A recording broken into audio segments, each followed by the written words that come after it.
First of all, well, first let me give a big shout out to Karin because Jason insists on calling you I'm sorry, Karan. Karin. Sorry, Karin. man. Um, but listen, I thought the trailer was so dope, and I was watching it. I mean, literally, I'm such a dork because when I saw it, I was watching it on IG, and I was still in bed when it dropped, and I got up and I started doing these sword moves, and I couldn't help myself. You I know just what? started mimicking what I was seeing on screen. But let me just say, Jason, okay, because we were talking in the Did you last throw out your block hip? about. Did you throw out your hip? Did you when you were doing the No, I kicks and didn't the throw out things? my hips. Thank you Okay. very much. Thank you. We were talking the last block about the role of black women and saving democracy. And this is something that is a long tradition of black women. And I think this movie is great because it's important for black people to remember that our story did not begin when we arrived in this country in chains. Our story began long before that. And I love telling stories of our triumph, of our fight. We did not lie down in submission to the British soldiers and volunteer to, just sacrifice ourselves to come build different nations. We were taken and we fought. There were so many, stories of black women holding down the fort, including in Ghana. So when I first saw this, I actually thought this was the story of Yaa Asatale, who is a Ghanaian woman who led the battle in Ghana during the slave trade.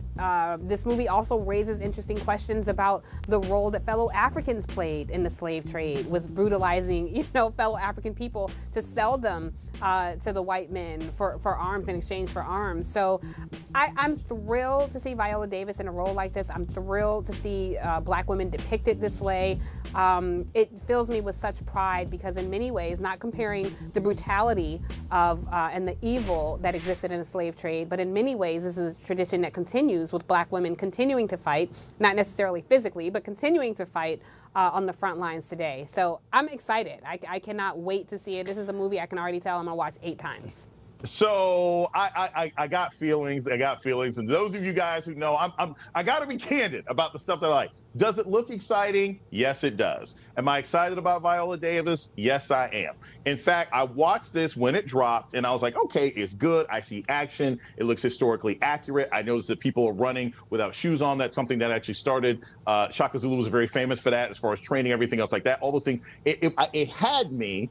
But I got taken out at like the 2-minute mark. And this is something that bothers me about movies that are ostensibly supposed to center us and center our people. Why does there have to be a scene with some redemptive white guy in the trailer?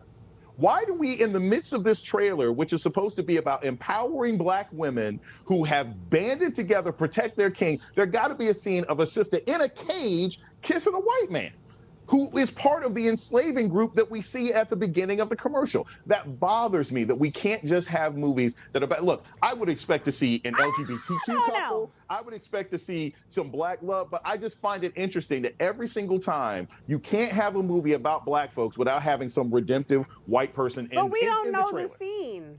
We know But let me just say, she's Jason, sitting here kissing. She's kissing this no, white but guy in a prison. let me just say, we don't know the story. Like, perhaps she was using her black woman's sexuality to seduce this man to free other people. We don't know the full context of the scene. And that, too, is something that black women have had. The overly sexualization of black women, the rape of black women. There could have been a moment where she said, this is what I'm going to do to free my people. I'm just saying, I haven't seen the movie yet, but that is a possibility.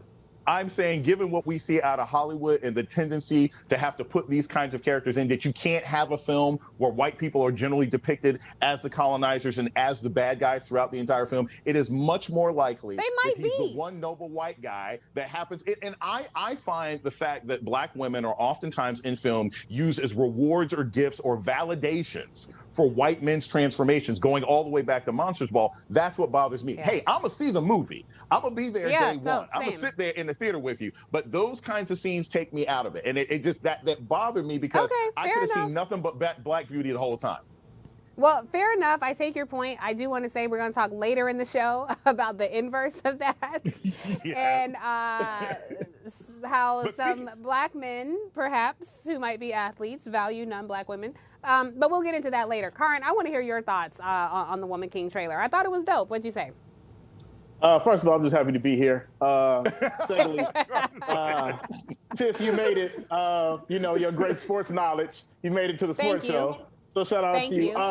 Listen, push herself I side with Tiff on this debate if I had to pick a side. But to add some levity to what Jason was saying, the reason why the white dude is in the trailer, because that's probably what they had to do to get the movie made, because or else we would have that ticket to the lone black production studio we have in Tyler Perry, and then he would have wrote this movie in a day and everybody would have had on dollar store wigs and would have been trash.